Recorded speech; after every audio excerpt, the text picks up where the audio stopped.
Alright, let's address the elephant in the room. If you follow me on social media, you've already seen it. I am going on TedX. What is that? I don't know. How did I get here? I don't know. What is going on? I don't know. Don't know. I'm very excited about it. I have no idea how this happened and how I got here. But I have learned that in life, I just have to roll with whatever's happening and just flow with it. Really quick, hi, if you're new here, my name is Kinsey Rose. I really don't know what this podcast is anymore. It's evolved a lot over the last 10 episodes. I think we're at 10. I couldn't actually tell you what we're at. I don't know. But today we're just going to talk about what the hell is going on. Not only am I going on TEDx, but it's in Scotland. Okay. Scotland. What? In like 2 months. Wait, December, January. Yeah, 2 months. Yes, I just counted on my fingers. Judge me. I don't care. But what is going on? Mind you, I have given exactly one public speech in front of 60 people. So to say that I'm pretty nervous, that's an understatement. But here we are. So this will be exciting. I'm excited. I've never left the country. I still don't even have, I don't even have a passport. I have so much to do, including prepare, my talk. What? A TEDx talk? Are you kidding me? But here's the thing, a couple weeks ago, I was doubting everything that I'm doing. I was like, where is my life even going? Do I even want to do social media? Do I even want to speak? Maybe I just want to go sit in an office at a domestic violence shelter and do that for the rest of my life. What do I even want to do? Is anybody even listening to the things that I'm saying? Is it even worth it to continue going? What am I doing? And then I got the invitation to apply to do this TEDx thing, and I was like, okay, clearly that's a sign that, I should just do that, because I asked the universe, please give me some guidance as to, what direction to go with my life right now, because I just don't know. I don't know what to do. I don't know where to go. I don't know what decisions to make. Does your spine ever crack when you breathe in really deep, or is that just me? That might not be healthy. I was feeling very lost, very confused, very where is my life going and what am I doing? Because I don't know. And I feel like that's a very normal feeling to be having after just quitting your job of 10 years and doing all of these new things. And I'm kind of in that process of throwing things at the wall and seeing what sticks, right? Don't really know what I'm actually doing right now. Am I a speaker? No, I'm really not. I've given one speech. I've given one speech. Did I love it? Absolutely. Was I terrified the whole time? Absolutely. It is on my YouTube, by the way, not because I wanted to post it, but because I couldn't send it to the people that I wanted to send it to. My grandma and one of my friends and this older gentleman that's very close to me in my life. I should do a whole video on him. He is just amazing. He's the coolest person I've ever met, and he's lived through so many cool things. But anyway, I wanted to show them, and I couldn't send it to them. I couldn't figure out how to send it to them in a way that they could actually watch it. So the easiest thing was to just post it and send them a link to it. But now people are actually seeing it, so that's not what I meant to do, but whatever. It's not edited at all, and it's very awkward and very poorly recorded, and from the back of the room, and awkward pauses and everything. But what you don't get is the standing ovation that I got, and I'm so upset about that, because I did get a standing ovation from everybody in the room, which was so cool, and not to flex or anything, but I was not expecting that to happen, and I thought that was amazing.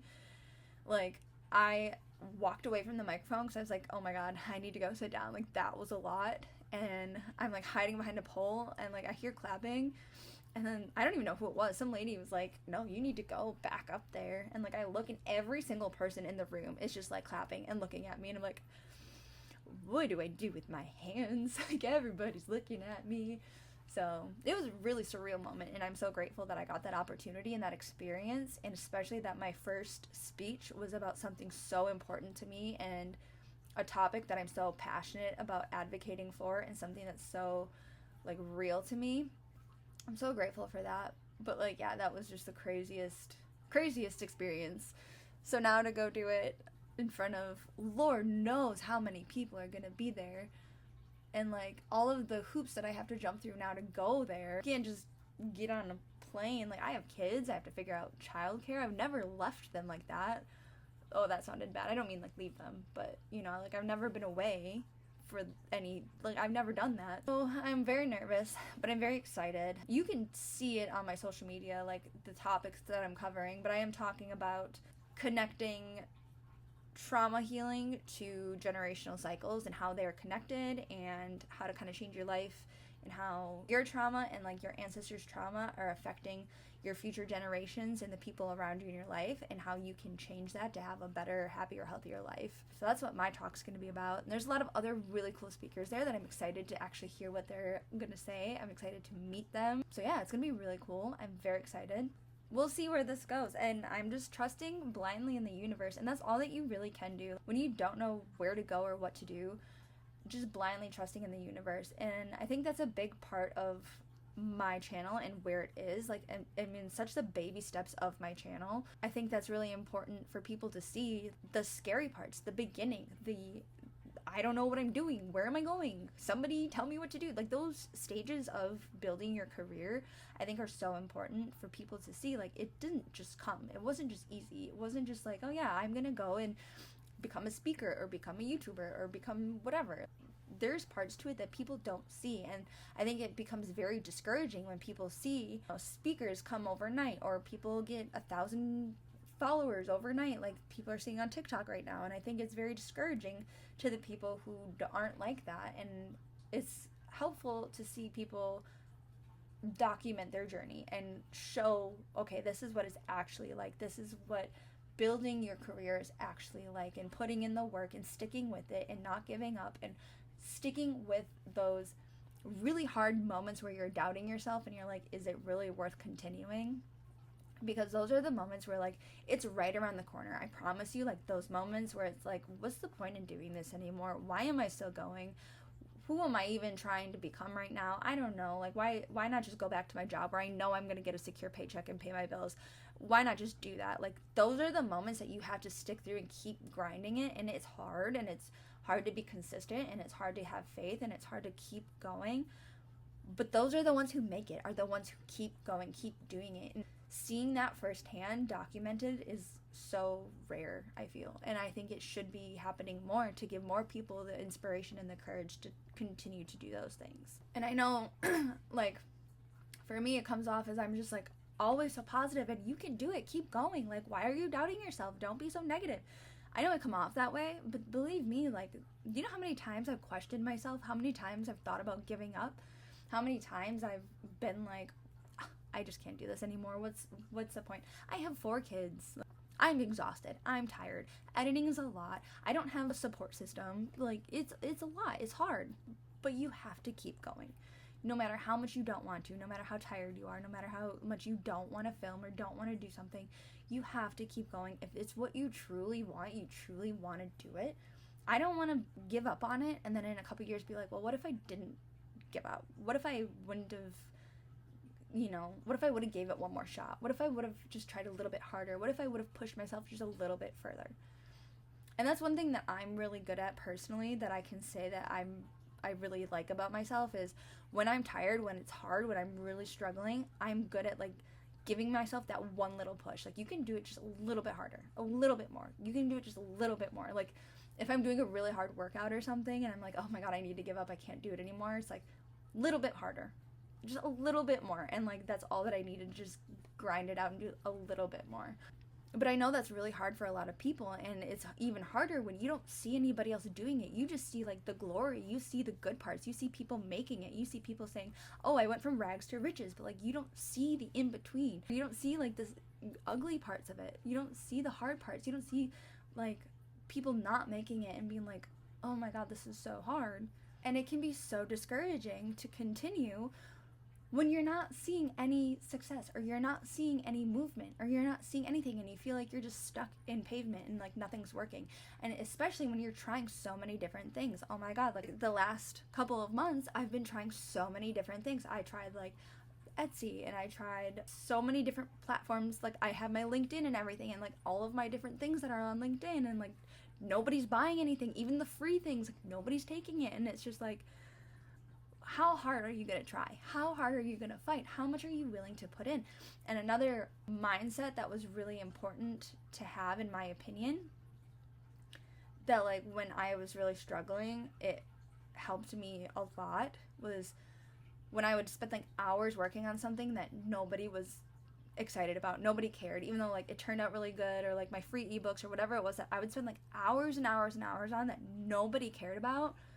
I'd be like, well, I just spent 6 hours working on this, nobody cared about it, but someday I'm going to make thousands of dollars off of this. Someday it's going to pay off. Someday this is going to pay my bills. Even if it's not today, the work that I did today will pay off, and, like, it's not like my work was wasted, or it's not like my time was wasted. It's going to pay off, and I just have to have that mentality of, I'm not wasting my time. My work is important, and, like, it's going to help somebody someday. It's going to pay off someday, and I just can't give up. I have to keep going. But when it comes to this whole getting this TED Talk thing, I was, like, in a rut. I was in a place where I just didn't know if I could keep going. I didn't know if I could keep doing it. I didn't know where I was going in life anymore. And I was having a really hard time with it. I was really deep in it, where I was like, why am I still doing this?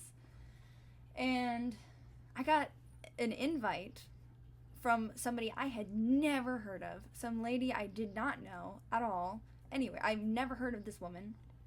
No mutuals, no idea who she was. I still to this day do not know how she found me, but she sent me this invite to this group on Facebook, and it was to TedX UWS, this event that's coming up in February. Now, this was about a month ago, and there was already a couple speakers that they had announced, and then there was a link to, like, apply to it. And I was like, it kind of got me out of my rut. Like, it was like, okay, well, that would be really cool, but it's in Scotland. Like, how could I couldn't do that. Like, that's just not a possibility. And then I kind of toyed around with it the next couple days. I'm like, well, I could just apply. Like, what's the worst that would happen? What would happen? I could apply and I probably wouldn't get it anyway. Like, I'm not a professional speaker, and, like, whatever. I don't know. And the last day that you could submit your application was December 1st, which is today. Nope, that was yesterday. Yesterday. So then I kind of gave up on it. I was like, well, I guess I'm not gonna do that, even though, like, I really wanted to do it. So then finally November 30th, I finally was like, screw it, I'll just submit it. And I spent, like, an hour on a talk, and I submitted it. And, like, I woke up at 3 o'clock in the morning the next morning, and for some godforsaken reason, like, looked at my email, and I got an email from her, and she's like, I saw your number, and I just wanted to make sure you knew, like, this is in Scotland, like, just wanted to make sure you know that. And I was like, oh yeah, I seen that. I noticed. Like, I saw that that's where this was. She's like, okay, well, we would love to have you. I was like, oh my god, okay. And so, like, I think it was because I kind of was like, I don't really care. I don't care. Like, if it happens, it happens. If it doesn't, it doesn't. And that's how a lot of manifestations come into fruition, is you let go of that want so bad for them. And I've talked about this on my channel so many times. When you want something so bad, you push it away. When you're clingy, needy to something, that's pushing it away and saying, I can't have it. I don't deserve it. I won't ever be able to get it. Versus if you have that, if it's going to come to me, it's going to come to me. Which I literally said to myself, I'm like, if it's something that's meant to be in my life, like, it'll happen.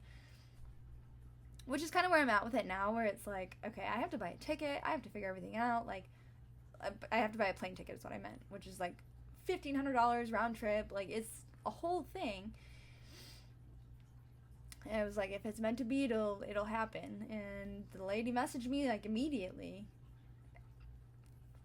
Don't know how that all fell into place, but it did. So now we'll see what happens.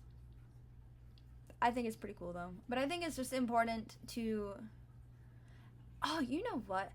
A couple years ago, I went to a psychic with my grandma. I think I've talked about that before. We went to this, like, metaphysical fair, and there's a psychic there.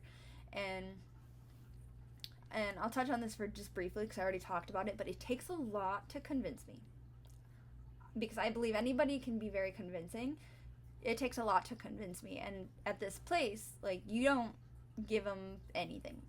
You just kind of walk in and sit down, and you pay to get into this group reading is kind of how it worked. And then she had a booth, and you could pay to have a mini reading after if you wanted to. So me and my grandma walk in and sit down, and the lady picked up on my brother who had passed, and I was like, there's no way. Like, there's no way. Like, she said a younger guy with brown hair, and I was like, okay, like, that's so generic. Like, anybody can be like, oh, I really want to connect with my brother, I bet you that's him. Like, and you know what I mean? I was like, that's so generic. But then she said certain things where I was like, I really can't justify what she's saying. I really can't play that off. I really can't figure out any way she would know that. She doesn't even know my name. She doesn't know anything about me. She's never met me before. She's not from here. I really cannot find a way that would be made up. So anyway, she got me, and I was like, all right, I'm going to pay for a mini reading. I need to talk to this lady because at this point in my life, this was before my actually, this was a week before my domestic violence incident where my whole life fell apart. So I was still with my ex at this point, but it was obviously in a really bad place. And I was toying with the idea of making a traveling bartending business, and like I had, some ideas, and I wanted some career advice. So I met with her in private, and she was telling me my brother was with me, and he was saying, tell our story, document it, document everything, document your story. And I was like, that makes no sense. I don't get that. I don't really know what that means. And she's like, that's just what's coming through. He's saying document his story, document your story, something like that. Like, make sure you document it. Now it makes a whole lot of sense. But like a couple years ago, I was like, I don't think that resonates for me. Maybe I was wrong about you. Like, I don't get it. But now here we are, and I think it's so important to document it because I don't see a lot of people documenting the journey process. You can sit down with somebody who has already made it and be like, okay, how did you get here? And they'll explain to you, oh yeah, well I did this and I struggled and it was really hard and I was really broke and I had to try all of these different things, but then I made it. But for somebody to sit here and say, this is what I'm struggling with. Okay, I tried this, it didn't work. I'm trying this right now, it didn't work. I have this going on, I have this happening, it's not working, this is working, this isn't. I think that's a lot more helpful to somebody who is currently going through it, and that's why I share so much of what I'm going through and what I'm trying and the things that I'm doing, in addition to everything that I know about healing and everything that I've learned and gained and went through. And I connect with people in every possible way that I can because I needed that. When I was starting my journey, when I was going through the things I was going through, I needed that, and I couldn't quite find that. I found a lot of connection online with people because there was nothing in my life, nobody in my life to connect with. So I found a lot of like YouTubers and people online and communities online that I could connect with, but nobody that was going through the things I was going through or trying to start their career or trying to navigate starting their career or trying to figure out what they wanted to do. There was nothing like that. Nobody was vocal about what they were learning or what wasn't working. Nobody had the balls to be like, yeah, I tried this and it's failing. I tried this and it's not working, right? Like, I tried my school community. It's not going great, but it's also in the beginning stages. And I do think that eventually it will get better as I have more people and more things to put into it. But it's not going great right now, and that's okay.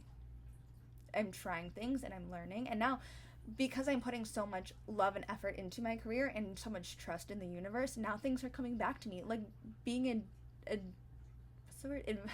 being invited to do a TEDx speech in Scotland, like that's huge. That's so crazy and amazing for, taking next steps into my career. So if you're doing anything right now, whether it be trying to figure out online business or influencing or speaking or anything even not related, and it's hard and you're struggling not to give up and you're struggling with what direction to go and you feel lost, you're not alone. There's so many people out there, just nobody's willing to say it. Nobody's willing to say that some of the things they're doing isn't working, or they feel alone, or they feel lost, or they feel like they don't know what they're doing. Nobody wants to take that hit to their ego. Nobody wants to look like they're not sure what they're doing. Everybody wants to look so sure and confident, and I get it. But I think that part of being trustworthy and part of being successful is knowing when you're struggling, knowing when you're not doing the best and when you're not sure what to do and where to go. And showing other people that, like, hey, you're not alone. I don't know what I'm doing either. We're all just on this floating rock going through life, not really sure what we're doing. But hey, it's okay. I think that's where I'm going to leave it today. If you got anything out of this very all over the place podcast, let me know. Comment, DM me, I don't care. Let's just hang out. Let's talk. Everything is Atkins Zeros. Other than that, I will see you next time. Bye.